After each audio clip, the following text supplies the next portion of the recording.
आज 28 अगस्त है, दिन गुरुवार। आइए जानते हैं बिहार की 25 फटाफट बड़ी खबरों को।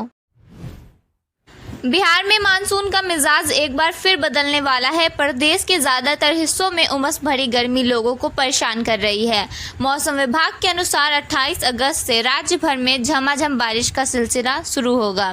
इससे पहले 13 जिलों में आज हल्की सी मध्यम बारिश का येलो अलर्ट जारी किया गया है। इस बीच बाढ़ की वजह से 10 जिलों में करीब 17 लाख लोग प्रभावित हैं और राहत बचाव कार्य जारी है। पटना सिटी की तंग गलियां, गंगा किनारे पहुंचने में घंटों का जाम और धार्मिक आयोजनों के समय भारी भीड़। यह नज़ारा बदलने वाला है। मुख्यमंत्री नीतीश कुमार ने मंगलवार को गंगा किनारे गाय घाट से कंगन घाट होते हुए दीदारगंज तक सड़क चौड़ीकरण समेत कई बड़ी परियोजनाओं की नींव रखी। करीब 341 करोड़ की लागत से बनने वाली इन योजनाओं से न सिर्फ स्थानीय लोगों को राहत मिलेगी, बल्कि पटना साहिब आने वाले लाखों श्रद्धालुओं को भी सुविधा होगी। त्योहारों के मौसम में बिहार से बाहर काम करने वाले लाखों लोग अपने घर लौटते हैं। ऐसे में भीड़ और अव्यवस्था के बीच बसों की सुविधा हमेशा सवालों में रहती है। अब बीएसआरटीसी ने इस बार स्थिति बदलने का फैसला किया है। 20 सितंबर से दिल्ली, हरियाणा, उत्तर प्रदेश और पश्चिम बंगाल के लिए बस सेवाएं शुरू होंगी। यात्रियों को सुरक्षित सफर दिलाने के लिए ड्राइवरों, संवाहकों को विशेष प्रशिक्षण मिलेगा। वहीं सभी बसों पर बीएसआरटीसी का लोगो और किराया सूची अनिवार्य होगी। ऑनलाइन सीट बुकिंग की सुविधा 20 सितंबर से शुरू हो जाएगी। गुजरात के अहमदाबाद और गांधीनगर के बीच स्थित गिफ्ट सिटी की तर्ज पर पटना के पास फतुहा में फिटनेट सिटी का निर्माण किया जाएगा। इसके अलावा 7 शहरों में नए औद्योगिक क्षेत्र का विकास किया जाएगा। औद्योगिक क्षेत्रों में पटना के साथ भोजपुर, शेखपुरा, रोहतास, शिवहर, दरभंगा और पूर्णिया भी शामिल हैं। इसके लिए 1927 एकड़ जमीन का अधिग्रहण होगा और इस पर करीब 797 करोड़ रुपए खर्च होंगे। कांग्रेस महासचिव रणदीप सुरजेवाला ने मधुबनी में कहा कि राहुल गांधी की वोटर अधिकार यात्रा बिहार में क्रांति की शुरुआत है। उन्होंने आरोप लगाया कि राज्य में वोट चोरी बड़े पैमाने पर हो रही है। 65 लाख वोट काटे गए हैं और हजारों संदिग्ध वोटर दर्ज हैं। उन्होंने बीजेपी, जेडीयू पर मिलीभगत और अधिकारों की चोरी का आरोप लगाया। प्रभात खबर इलेक्शन एक्सप्रेस मंगलवार को बिहारीगंज विधानसभा क्षेत्र पहुंची, जहां राजनंदन कला भवन के प्रांगण में जनता का गुस्सा मंच पर मौजूद नेताओं पर फूट पड़ा। मंच पर बैठे सत्ता और विपक्ष के प्रतिनिधियों को जनता ने जमकर घेरा और कहा कि सालों से समस्याएं जस की तस बनी हुई हैं, लेकिन नेताओं ने केवल आश्वासन दिए हैं। लोगों ने सबसे पहले सरकारी कार्यालयों में व्याप्त भ्रष्टाचार को मुद्दा बनाया। जनता ने कहा कि अंचल कार्यालय से लेकर प्रखंड तक बिना पैसे के कोई काम नहीं होता। बिचौलियों और अफसरशाही का ऐसा तंत्र खड़ा हो गया है जिसने आम आदमी की जिंदगी मुश्किल कर दी है। यहाँ तक कि अस्पतालों में मरीजों को भी बिचौलियों की मदद से निजी नर्सिंग होम भेजकर इलाज के नाम पर लूटा जा रहा है। पीएमसीएच समेत बिहार के सभी सरकारी मेडिकल कॉलेजों के इंटर्न डॉक्टर मानदेय में वृद्धि की मांग को लेकर हड़ताल पर चले गए हैं, जिससे लगभग 1800 मरीजों को बिना इलाज के वापस लौटना पड़ा। जूनियर डॉक्टरों ने सरकार को 7 दिन का अल्टीमेटम दिया है। उन्होंने कहा कि मांगे पूरी नहीं होने पर इमरजेंसी समेत सभी सेवाएं ठप कर दी जाएंगी। ट्रम्प टैरिफ के बाद बिहार से अमेरिका को किया जाने वाला सालाना करीब 250 करोड़ रुपए का निर्यात प्रभावित होगा। मखाना, लीची, हल्दी, जर्दालू, आम, मधुबनी पेंटिंग, हस्तकला, कतरनी, हल्दी, सिल्क, हैंडलूम, कपड़ा, सिल्क सहित 2 दर्जन से अधिक सामग्री के निर्यात में गिरावट आएगी। इसकी भरपाई के लिए बिहार के निर्यातक अब नए बाजार की तलाश में जुट गए हैं। ट्रम्प टैरिफ का सबसे ज़्यादा असर बिहार के मखाना पर पड़ेगा। देश के कुल मखाना उत्पादन का 80% से ज़्यादा बिहार में होता है। स्थानीय खपत के बाद बिहार से निर्यात होने वाले मखाना का 25% हिस्सा अमेरिका जाता है। पंडित दीनदयाल उपाध्याय से झाझा तक 17,000 करोड़ रुपए की लागत से तीसरी और चौथी रेल लाइन बिछाई जाएगी। डीडीयू के किऊल तक तीसरी और चौथी लाइन बनेगी, जबकि किऊल से झाझा के बीच सिर्फ तीसरी लाइन बनेगी। नए रेल लाइन के लिए रेलवे ने इंजीनियरिंग स्केल प्लान तैयार करना शुरू कर दिया है। राज्य में डेंगू मरीजों के लिए 2016 बेड आरक्षित कर दिए गए हैं। बारिश के मौसम में जल जमाव में डेंगू मरीजों की संख्या बढ़ने की आशंका को देखते हुए स्वास्थ्य विभाग ने सभी जिलों से तैयारी की रिपोर्ट ली है।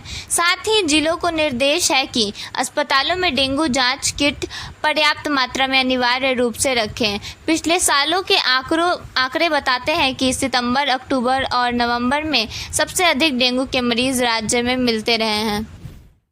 बिहार की राजधानी पटना में स्वास्थ्य मंत्री मंगल पांडे के काफिले पर हुए हमले के बाद मुख्यमंत्री नीतीश कुमार के एक और मंत्री श्रवण कुमार पर अब हमला हुआ है। नालंदा जिले में मंत्री श्रवण कुमार भीड़ के निशाने पर आ गए।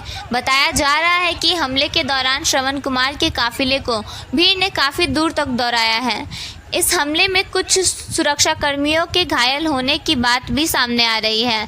मीडिया रिपोर्ट के मुताबिक हमले में मंत्री श्रवण कुमार बाल बच गए हैं। कांग्रेस नेता राहुल गांधी ने चुनाव आयोग और भारतीय जनता पार्टी बीजेपी पर कथित तौर पर वोट चोरी के आरोप को लेकर नए सवाल उठाए हैं कि केंद्रीय गृह मंत्री अमित शाह को कैसे मालूम है, जो बार बार कहते हैं कि भाजपा की सरकार 40 से 50 साल चलने वाली है। बिहार में एसआईआर के खिलाफ वोटर अधिकार यात्रा कर रहे गांधी ने एक दिन पहले कहा था कि 65 लाख नाम काटे गए, लेकिन भाजपा ने एक शिकायत नहीं की क्योंकि भाजपा और चुनाव आयोग में वोट चोरी के लिए पार्टनरशिप है। बिहार के भागलपुर शहर में 15 सितंबर के बाद बिना सीट बेल्ट और मोबाइल पर बात करते हुए गाड़ी चलाने पर कैमरे से ही आपका चालान काटा जाएगा। इसके लिए integrated control and command centre को एक्टिव करने की प्रक्रिया तेज है। इसके प्रति लोगों को जागरूक करने के लिए अभियान भी चलाया जाएगा। वहीं लहरिया कट और ओवर स्पीड पर भी विशेष नज़र रखी जाएगी। मुजफ्फरपुर में साइबर ठग मुफ्त बिजली योजना के नाम पर लोगों को फर्जी लिंक भेजकर धोखा दे रहे हैं। साइबर पुलिस ने चेताया है कि इस योजना के लिए अलग से कोई रजिस्ट्रेशन करने की ज़रूरत नहीं है। राज्य सरकार ने साफ किया है कि लाभ सीधे बिजली बिल में शामिल किया जाएगा। केंद्र सरकार ने NH 33 को 4 लेन बनाने की मंजूरी दे दी है। इसके लिए करीब 2300 करोड़ रुपए स्वीकृत किए गए हैं। यह सड़क अरवल और जहानाबाद से होकर बिहार शरीफ तक जाएगी। इसके बन जाने से पटना, गया और नालंदा जैसे जिलों तक पहुंचना आसान होगा और सफ़र का समय भी कम हो जाएगा। बिहार विधानसभा चुनाव से पहले कांग्रेस नेता राहुल गांधी की वोटर अधिकार यात्रा का 11वां दिन पूरी तरह से सियासी रंग में डूबा रहा। दरभंगा से यात्रा की शुरुआत करते हुए राहुल गांधी ने अपनी बहन और कांग्रेस महासचिव प्रियंका गांधी को बुलेट पर बैठाकर जनता के बीच नया संदेश देने की कोशिश की। सड़क पर जगह जगह लोगों और कार्यकर्ताओं की भीड़ उमड़ी, जिसने माहौल को चुनावी उत्साह में बदल दिया। इस वीडियो को कांग्रेस ने सोशल मीडिया पर शेयर करते हुए लिखा कि हमारे हौसले देखकर तूफानों ने रास्ता बदल लिया। बांका में मछली पालन को बढ़ावा देने के लिए मत्स्य विभाग मुफ्त प्रशिक्षण दे रहा है। इच्छुक उम्मीदवार मत्स्य निदेशालय के पोर्टल पर आवेदन कर सकते हैं। विभाग प्रशिक्षणार्थियों के रहने खाने का खर्च भी उठाएगा। वित्तीय वर्ष 2025-26 में 8 बैच भेजे जाएंगे। बांका में मत्स्य उत्पादन में वृद्धि हुई है और यह स्वरोजगार का बेहतर जरिया बन रहा है। बांका जिले में इस साल किसान नारियल की खेती करेंगे, जिसके लिए उद्यान विभाग उन्हें रियायती दर पर पौधे दे रहा है। राज्य सरकार की योजना के तहत 1000 पौधे बांटे जाएंगे, जिसमें किसानों को 75% तक सब्सिडी मिलेगी। किसानों ने ऑनलाइन आवेदन किया था और पहले आओ पहले पाओ के आधार पर उन्हें पौधे दिए गए। किसान उन पौधों को खेतों और तालाबों के किनारे लगाएंगे। बिहार के पश्चिम चंपारण जिले के स्कूलों में उपस्थिति की कमी और अनुशासनहीनता को लेकर जिला शिक्षा पदाधिकारी रविंद्र कुमार ने एक महत्वपूर्ण आदेश जारी किया है। नए आदेश के मुताबिक शिक्षक अब जीन्स और टी-शर्ट पहनकर स्कूल नहीं आ पाएंगे। साथ ही आई कार्ड के बिना स्कूल और विभागीय बैठकों में एंट्री नहीं मिलेगी। बक्सर में साइबर अपराधियों ने पीएम किसान योजना के नाम पर एक व्यक्ति को 5.5 लाख रुपए का चूना लगाया। साइबर पुलिस ने तत्परता दिखाते हुए झारखंड के देवघर से 2 आरोपियों को गिरफ्तार कर 4.90 लाख रुपए बरामद किए।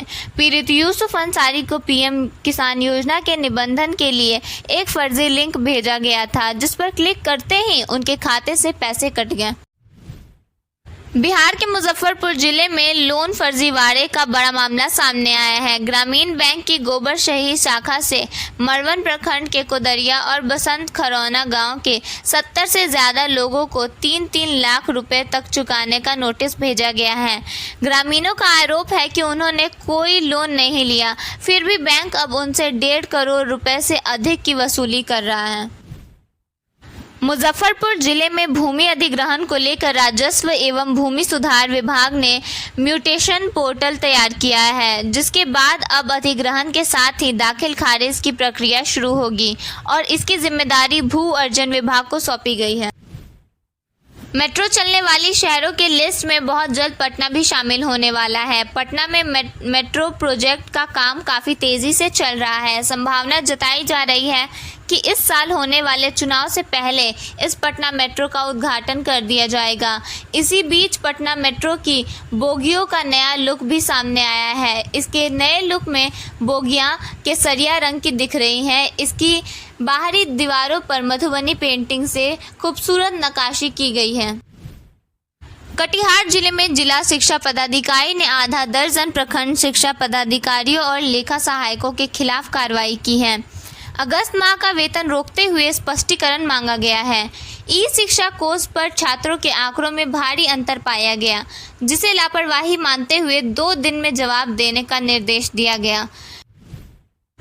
पटना में पुलिस ने महाकाल गैंग का पर्दाफाश कर भारी मात्रा में हथियारों को बरामद किया है। हैरानी की बात यह है कि यह गैंग भोजपुर गानों पर बंदूक और कारतूस लहराकर वीडियो बनाते थे और उन्हें सोशल मीडिया पर वायरल करके युवाओं को अपराध की ओर आकर्षित कर रहे थे। पटना जंक्शन से एक महिला का 6 महीने का बच्चा चोरी हो गया। आरोपी के साथ एक महिला भी थी जो दानापुर स्टेशन पर उतरी। पीड़िता रेणु कुमारी कोटा पटना एक्सप्रेस से यात्रा कर रही थी। आरोपी ने विश्वास जीत कर बच्चे को चुरा लिया। पुलिस सीसीटीवी फुटेज से महिला की पहचान करने में जुटी है। बिहार के नवगछिया में एक साथ 4 नाबालिग लड़कियों के गायब हो जाने से पूरे इलाके में सनसनी मच गई। ये सभी एक सरकारी स्कूल में 10वीं कक्षा की छात्रा हैं। इनके बारे में जानकारी जुटाने पर पता चला कि किसी युवती के बहकावे में आकर वे सभी घर से बिना बताए बंगाल चली गई हैं। इस बीच ददालों ने मालदा में इनका सौदा भी तय कर दिया। हालांकि पुलिस की तत्परता से सभी नाबालिगों को बिकने से बचा लिया गया। मालदा स्टेशन से जीआरपी ने चारों लड़कियों को सुरक्षित बरामद कर लिया है। पश्चिम चंपारण के सिकटा में एसएसबी और पुलिस ने भारत नेपाल सीमा पर 62,666 किलोग्राम चरस के साथ 2 तस्करों को गिरफ्तार किया। उनके पास से एक बाइक और 16,500 रुपये भी जब्त किए गए। गिरफ्तार तस्कर बेतिया के रहने वाले हैं और चरस को दिल्ली भेजने की योजना बना रहे थे।